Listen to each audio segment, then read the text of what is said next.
December 21st. I have come home, finally, for the last time. It's impossible to describe the homesickness I felt being away. Now I am home to stay. I am a whole person only when I am home.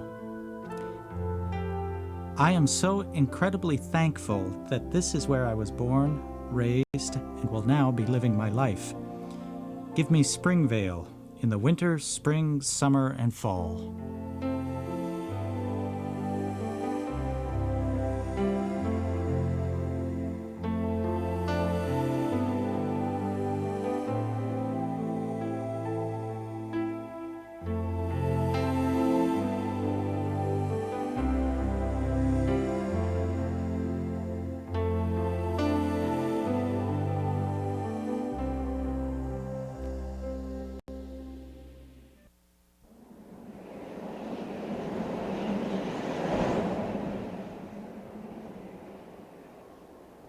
Winter solstice, the shortest day of the year. It's cold. This morning, I heard a noise coming from the kitchen stove. Somehow, a house sparrow managed to fall down the chimney and get into the firebox around the oven. He was still fine when I got him out. Sooty, but full of life. December 31st. I know that my health is slowly deteriorating and that time isn't on my side.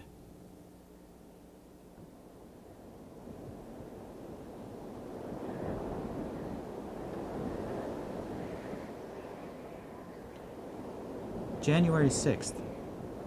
Is it ever wild out there today? The temperature is minus 20 Celsius with a wind chill factor of minus 41. The wind is something fierce.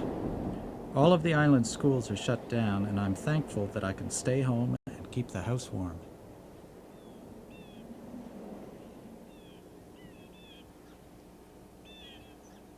One morning this week, we were royally entertained by a red fox. He made repeated visits to the meet I put out for the ravens Wednesday evening and continued to show himself through the day. I've taken lots of pictures and hope that at least some of them turn out.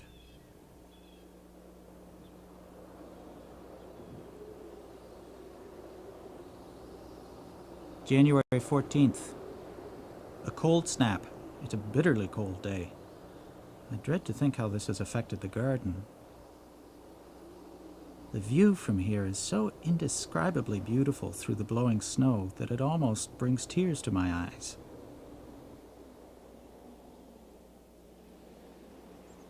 Last Sunday, there were 11 species at the various feeders. Among them were a flock of 20 to 25 juncos, one American tree sparrow, my first, probably 24 evening grosbeaks daily, black-capped chickadees, blue jays, one song sparrow, starlings, house sparrows, crows, 2 downy woodpeckers, male and female, and 1 male hairy woodpecker. Not bad.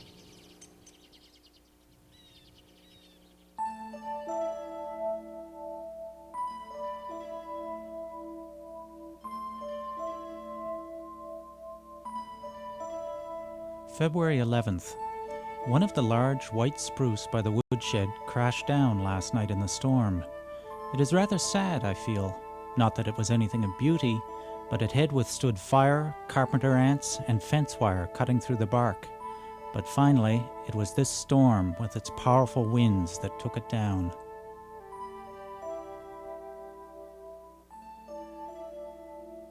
The passing of time as we measure it intrigues me.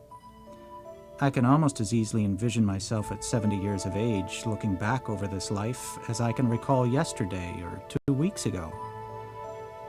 It is midwinter already, and soon it will be spring, then summer, fall, and back to winter. The years seem to whirl past, almost like the snow whirling over the fields that will soon be yellow with dandelions and pink with lupins.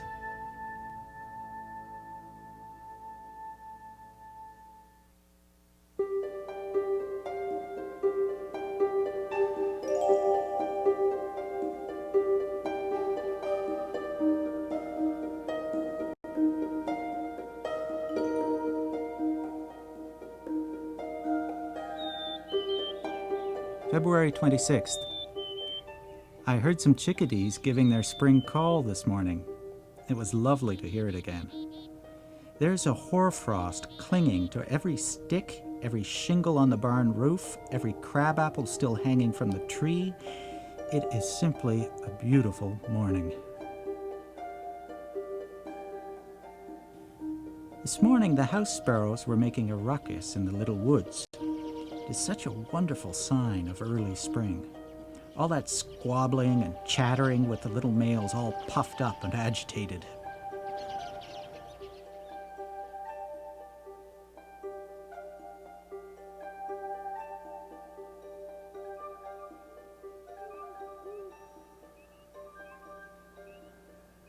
I heard the owl hooting at dusk from the same woods on the hill where I've heard him hoot each spring since I've come here. It is much like welcoming old friends again when they've been away for a while.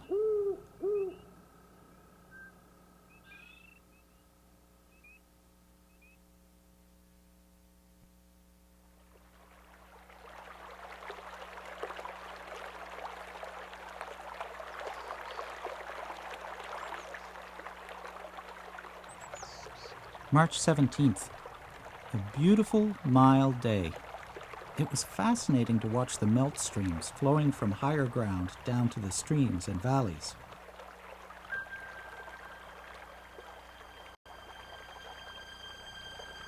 I tried to envision how the land looked when it was still covered in old forest.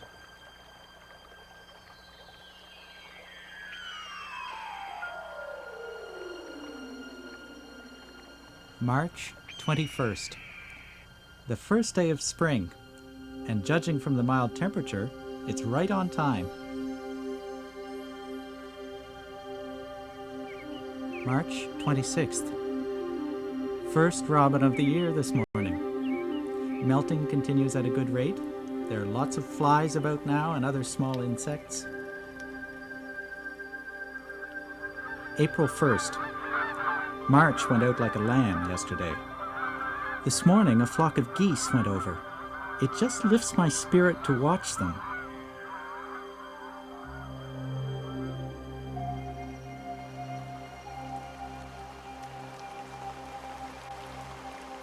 It's not over yet.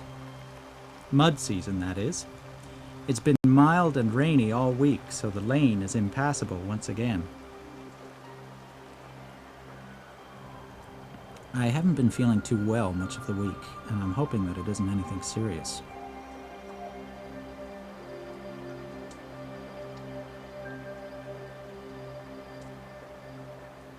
April 7th. This morning, I received a call from a woman in Charlottetown who had 3 baby pigeons that some children found in a cardboard box left with the garbage. Well, I've always had a soft spot for pigeons, so I said I'd come in and pick them up. They are adorable. I have them all fed now, and they're nestled on a towel over a hot water bottle. Their names are Diddy, Phyllis, and Fitzroy. The little pigeons are just fine. I kept pigeons as a boy and have raised many orphans by hand. I had my own menagerie of animals in a little barn and in cages. I always had a flock of pigeons, rabbits, pheasants, crows. I even had a skunk.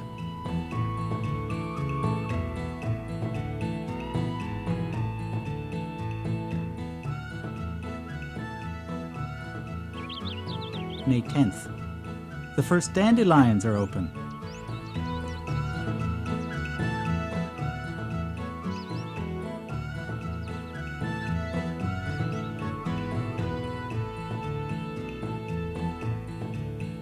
The farmers are busy in their fields, and the freshly plowed red island soil looks wonderful.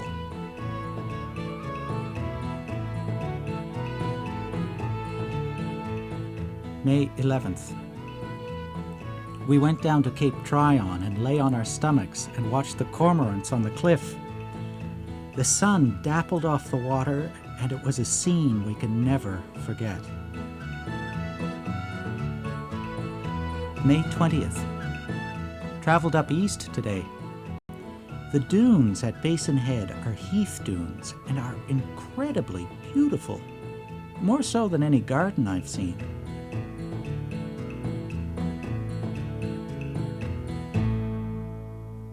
There is so much that needs attention. My main priority is to move the young trees out of the nursery to their final growing location. There is a certain sense of urgency now, as something tells me that this will be my last chance. May 24th. Finally, the rain we need. It's been raining steadily since early this morning. Everything is bursting to life in the garden.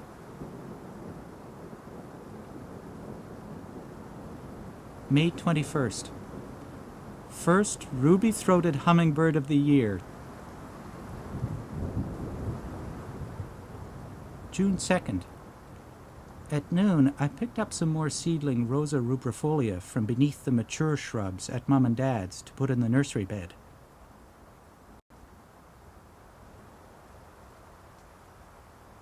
June 9th. The whole garden seems to rumble with the energy of growing plants.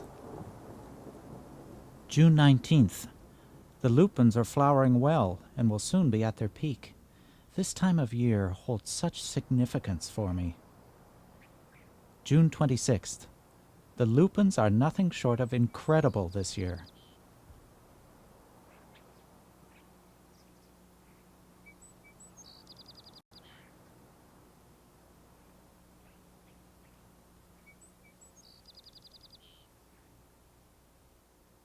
The Hungarian lilac hedge has never been more beautiful, and I'm very pleased with it.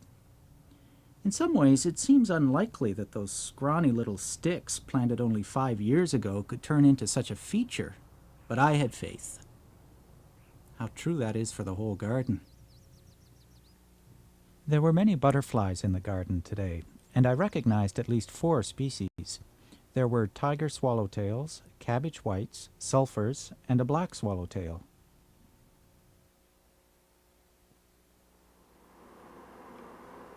Larry brought out 8 hives of honeybees that he'll keep here for the summer. They've settled in quickly, and there are clouds of them at the hive entrances. They should be good for pollinating the flowers in the garden.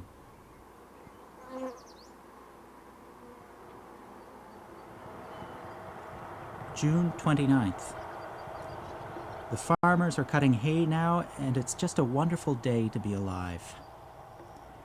I feel ecstatically happy about being part of such a magnificent life.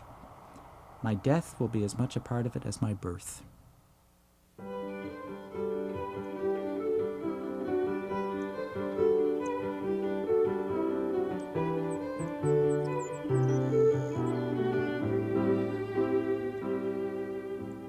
July 2nd.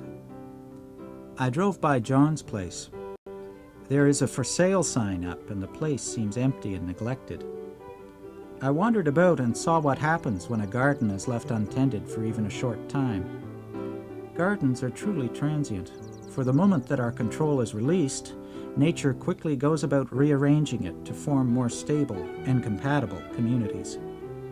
Along with so much else that it gives, the garden teaches you to enjoy the moment.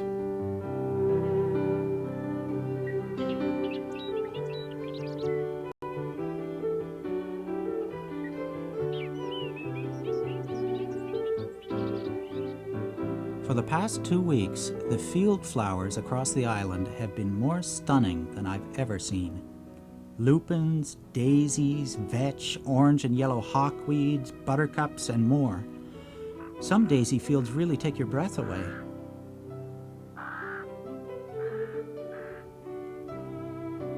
My fields are really showing more wildflowers each year. The purple vetch is providing a wonderful, billowing sheet of blue everywhere.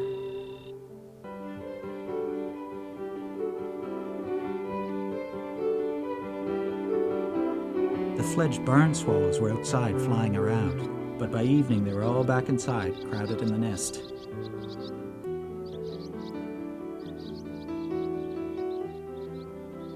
The garden is full of sparrows of various species, and there's been a local invasion of bobolinks, nearly all in the yellowish garb now that their breeding season is over. They're quite comical to watch. Every one radiates excitement, food is plentiful, and fairly soon they will be off on the big migration to Argentina. July 30th. There's very little work at this time of year, aside from grass cutting. It's the time of year to sit back and enjoy the garden. And having planted the garden with views from inside the house in mind, I could enjoy it just as much from the cooler, bug-free haven around the kitchen table.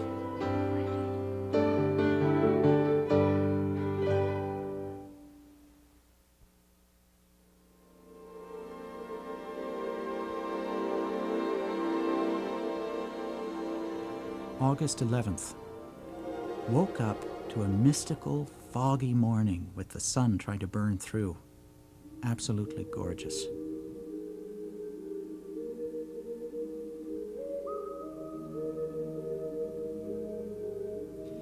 Everywhere there are hummingbirds, butterflies, and those big dragonflies that patrol corners of the garden at this time of year.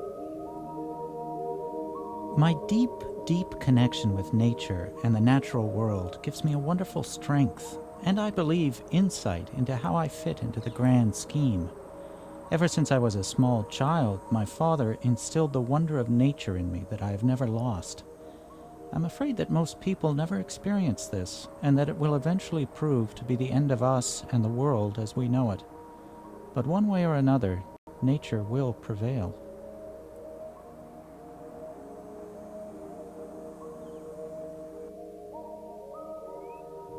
August 23rd.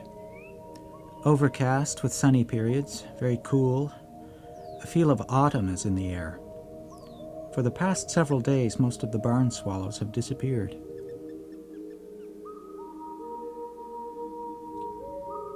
September 3rd. A large flock, hundreds of grackles, passed through the property early this morning.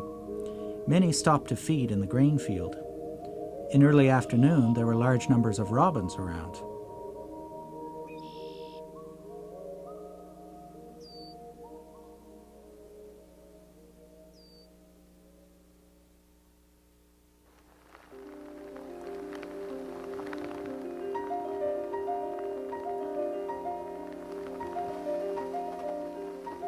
September 9th.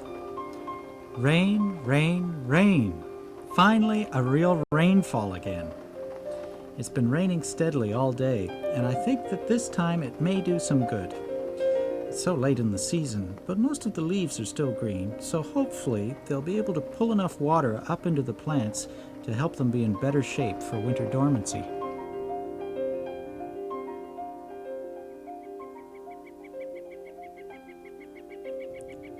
I think that I've picked an apple from the same tree Lucy Maud Montgomery did.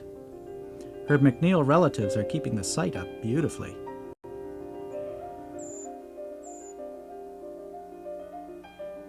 Yesterday, I began reading Montgomery's second volume of selected journals.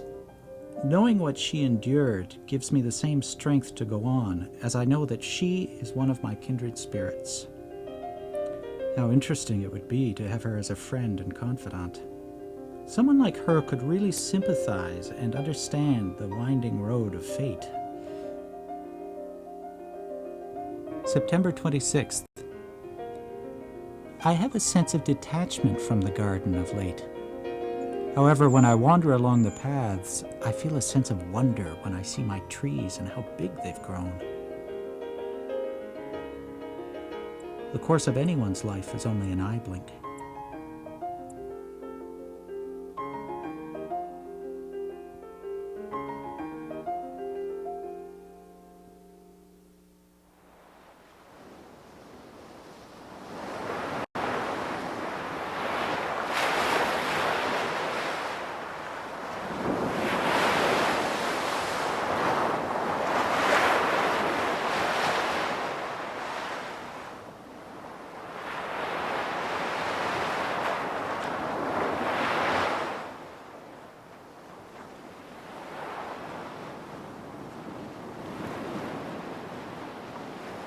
October 6th, a gorgeous fall day. Off to Cable Head, Greenwich, to survey the natural regeneration of trees and shrubs. Much to my surprise, I found evidence of pileated woodpeckers right in the woods where the developers want to put the golf course.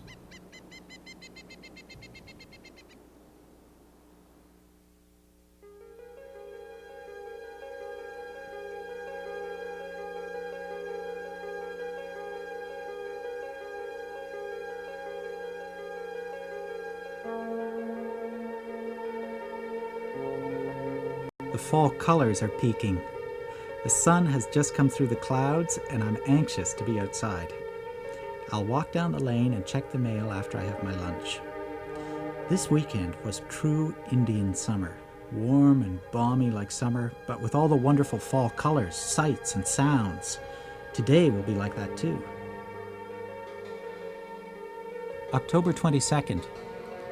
Today, Sue and I went fossil collecting at Gallus Point and had an interesting time.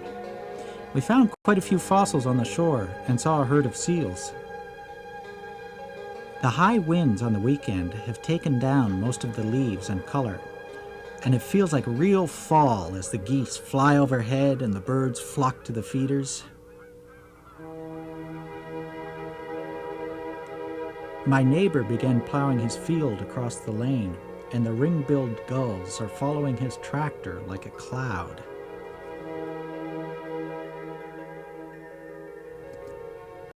This evening I took some time to watch television.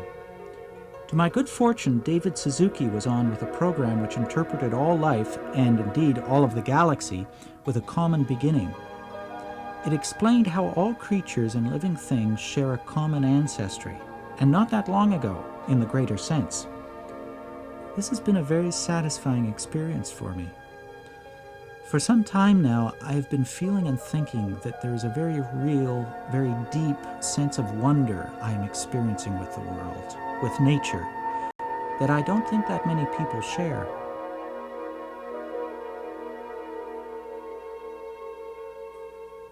November 13th. It's a winter landscape now, lots of snow down. November 30th. Yesterday I returned home after 2 weeks in the hospital. I'm being treated for a virus in my eyes that can cause blindness. The vision in my left eye has been affected, not lost, and I don't believe it's reversible.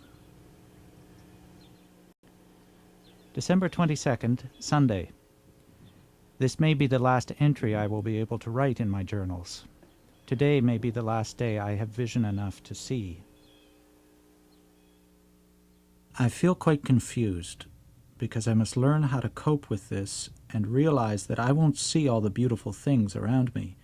My birds and gardens will be seen only in my memory and in my mind's eye, faces of my loved ones the same. Somehow I'll manage. It will be another experience to learn from. Already I can imagine ways to ensure that I still enjoy life. I'll smell the fragrance of the flowers and hear the birds sing. I can fill in the details with my imagination. I know this garden like the back of my hand.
sunset and evening star, and one clear call for me.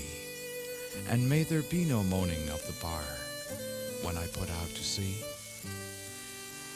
But such a tide as moving seems asleep, too full for sound and foam, when that which drew from out the boundless deep turns again home. Twilight and evening bell, and after that the dark, and may there be no sadness of farewell when I embark. For though from out our bourne of time and place the flood may bear me far, I hope to see my pilot face to face when I have crossed the bar.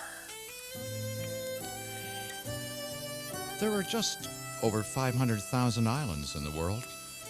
Some are visited only by ships and their sailors.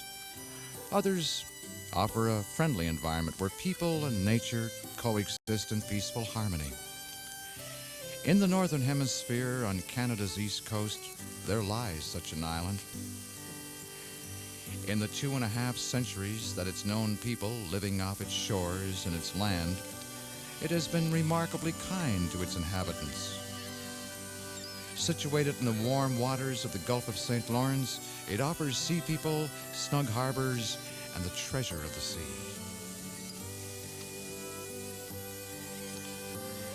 The lighthouses along the shore beckon the fishermen home, as if to say, "Live with me on my island, and together we will do well by each other. We will guide each other. We will lead each other. We will share life together on this island we call home, and to do so, we must respect life all around us. We will take time to marvel at the beauty of this life, try to stay in tune with the rhythm of life we find around us, and in so doing, we will realize there are no strangers here, only friends we've yet to meet."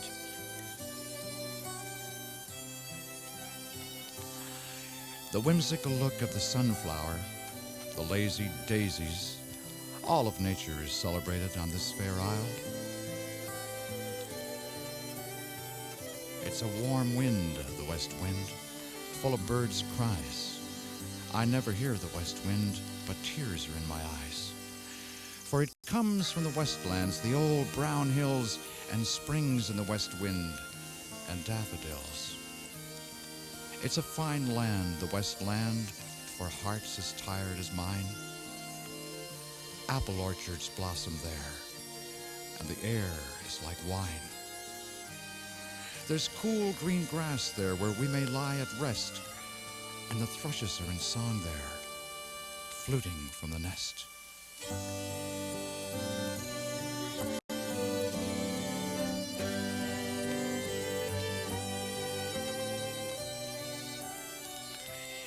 The pastoral landscape of Prince Edward Island is evident at virtually every glance. Its homes are tucked into the landscape and complement it well.